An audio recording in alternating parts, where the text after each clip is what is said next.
Good morning, Facebook, YouTube, Twitter, and Google+. This is Rich again, back for your first video blog of the day for Tuesday, September 6, 2016, around 7:06 in the morning in Billerica, Massachusetts. It's cloudy out right now, some rain showers. Hopefully it gets sunny today. This is the remnants of the Tropical Storm Hermine coming at us. No significant rain or wind in this area, but the Cape and the islands and the south coast of Connecticut and Rhode Island still under tropical storm warnings. Some news to report. The Vermont Lake Monsters beat the Lowell Spinners by the score of 9-5 in the season finale. The Lowell Spinners are in the playoffs. They face off against the Hudson Valley Renegades Wednesday. Game 1 is at LeLacheur Park. Also, Henrik Sundin of the Vancouver Canucks have been named captain of Team Sweden in the World Cup, and it's Happy National Coffee Ice Cream Day, and school is back in session in Billerica, Massachusetts. That's about it on the news.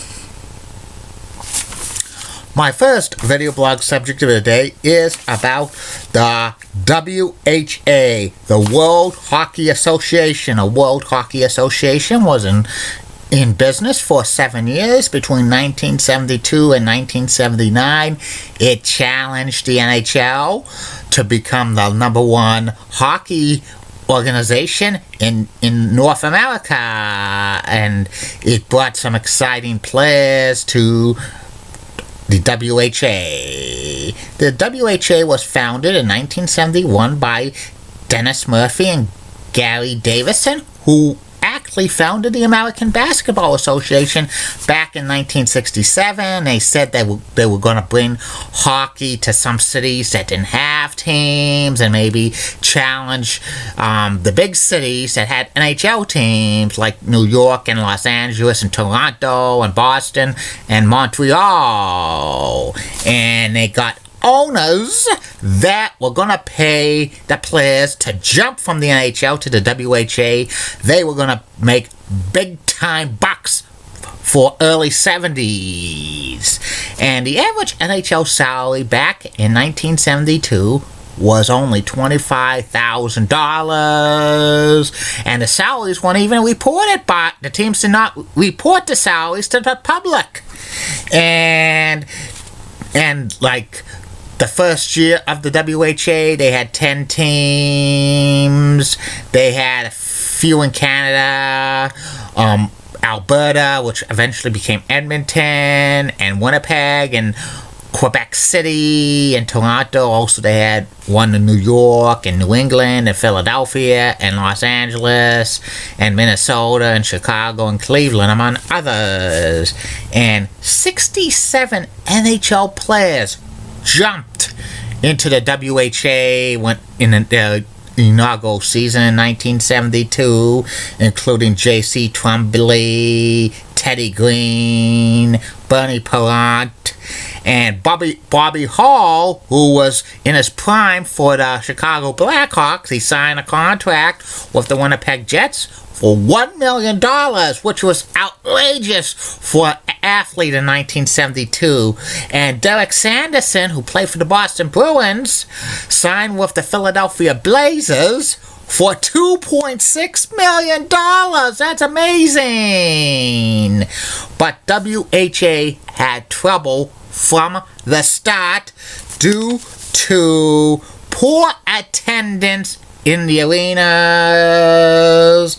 A lot of owners had financial problems because they signed these players to big-time contracts. They could not produce. They didn't get too much television time. A few teams had television contracts. They had radio contracts that were poor. Also, the talent level for the WHA was kind of shallow. It mainly was players, besides some of the big names were like players who belong in minor leagues, low minor leagues, plus some teams folded or moved during mid-season, and there were some teams that got poor dates at the arenas. The New York team, the Raiders, was originally going to be playing in Nassau Coliseum, but they were blocked by the Islanders, and the owner of the Nassau Coliseum said the WHA wasn't Major League, and he was not going to have, the owners weren't going to have a minor league team play at the Nassau Coliseum. They played some games in Madison Square Garden, but they only got 1 day a week for home games, Sunday night, so that wasn't good. Eventually, the New York team moved to New Jersey for Cherry Hill, and they got an arena which had bad ice surface, and the visiting teams couldn't dress there. And eventually, that team folded, and lots of like teams were like being added and moved and folded in the WHA during its first few years. And also, they brought back, got Gordie Howe to come out of retirement for the Houston franchise, the L's, in 1973. He played alongside his sons, Mark and Marty, and they were awesome in Houston. And also, the WHA brought European players to North America for the first time, including Andres Hedberg, Yuf Nielsen, and Vladimir Moskilin. But the major European players stayed in their respective countries, including Russia and Czechoslovakia, because they were under communist rule, and if the best players would have to defect, and they didn't want to because they were on Olympic teams, those teams. And the WHA peaked in 1975 with 14 teams.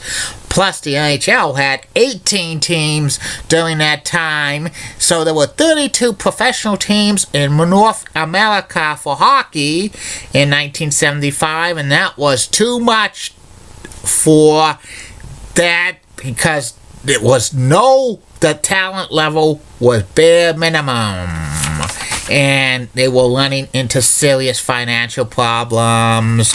In 1976, the WHA even considered talking with the NHL about merging together, but the NHL president at the time, Clarence Campbell, said he was never going to have the NHL merge with the WHA under his watch. 1977, Clarence Campbell retired, and he was replaced by John Ziegler, and the WHA's teams were folding like crazy. It was down to 8 teams: New England, Quebec, Winnipeg, Edmonton, Indianapolis, Cincinnati, and Birmingham and Houston were the 8 teams left, and they were talking about merging. It was a plan that the NHL was going to take 6 out of the 8 teams, which included New England and Quebec and Winnipeg and Edmonton and Houston and Cincinnati, but that was rejected. And Houston folded in 1978 because they really wanted to get into the NHL, but the NHL was not going to allow it.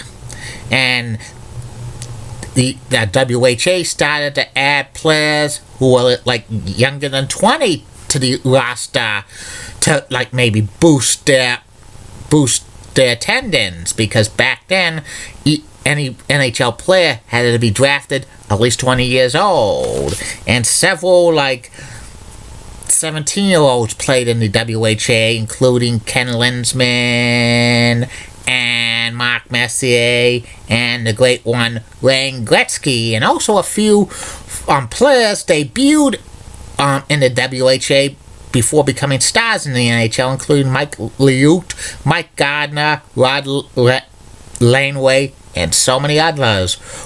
Wayne Gretzky started his career with the Indianapolis team, 1978, but they ran into financial problems. He was sold to Edmonton, and he signed a 20-year contract with the Edmonton Oilers in 1979. And the WHA was on the verge of bankruptcy in 1979. There were rumors they were going to have a European expansion of the WHA, but that fell through, and the NHL and WHA were really talking seriously about a merger. They had a proposal like in March of 1979, and the teams were going to be added were like New England, Quebec City, Winnipeg, and Edmonton, with Cincinnati and Birmingham left out, but it was shot down. Montreal, Toronto, Vancouver, Boston, and New York Rangers nixed the deal. The Canadian teams did not want to add the 3 more Canadian teams because they would have to split the pot for what they got in Hockey Night in Canada, which was a very lucrative deal in 1979, and Montreal, Toronto, and Vancouver did not want to see their money taken away. Also, Boston and New York voted the merger down because of the Whalers that were so close to like their fan bases. But they tried again in like May of 1979, and this time they got the necessary votes to get the 4 of the 6 WHA teams to join the NHL, and the Oilers, Whalers, Nordiques, and Jets had to pay $6 million for expansion fees to enter the NHL. This was not a merger, it was an expansion. Cincinnati and Birmingham had to get a $1.5 million dispersal fee to leave the WHA, and all the players on the WHA teams were subject to the expansion draft of the NHL, and also some of the teams that signed NHL players that were playing on WHA teams had to go back to the original teams. And the championship that the WHA played was the AVO Cup. It was the AVO World Championship. And May 20th, 1979 was the last WHA game played. And the WHA brought big-time salaries to professional hockey, even though the hockey for the WHA was mediocre at best. It brought a few innovations, like the European players over to North America, and having under 20 under 20 hockey players for the WHA, and this like revitalized the career of Gordie Howe. And they tried to revive the WHA in 2004. This was because of the NHL lockout, but they could not get funding for it. And that's about it on the WHA. Be back later. Facebook, YouTube, Twitter, and Google Plus with 2 more video blogs, NBCSN, and personal profile, entertainment reporter Samantha Harris. Keep calm, everybody. I'm a Julie Bennett guy. Molly Roseblood of WCCO. Roxanne has nice legs. Elizabeth Hat so stunning. She's the best. Amy Squeezy's awesome Amy. Linda Church of WPIX Channel 11 New York is a rocking cougar with nice legs. And Bob Gibbs of ABC 11 has a sweet southern accent. And in the words of Sean Lucia, get out. Bye.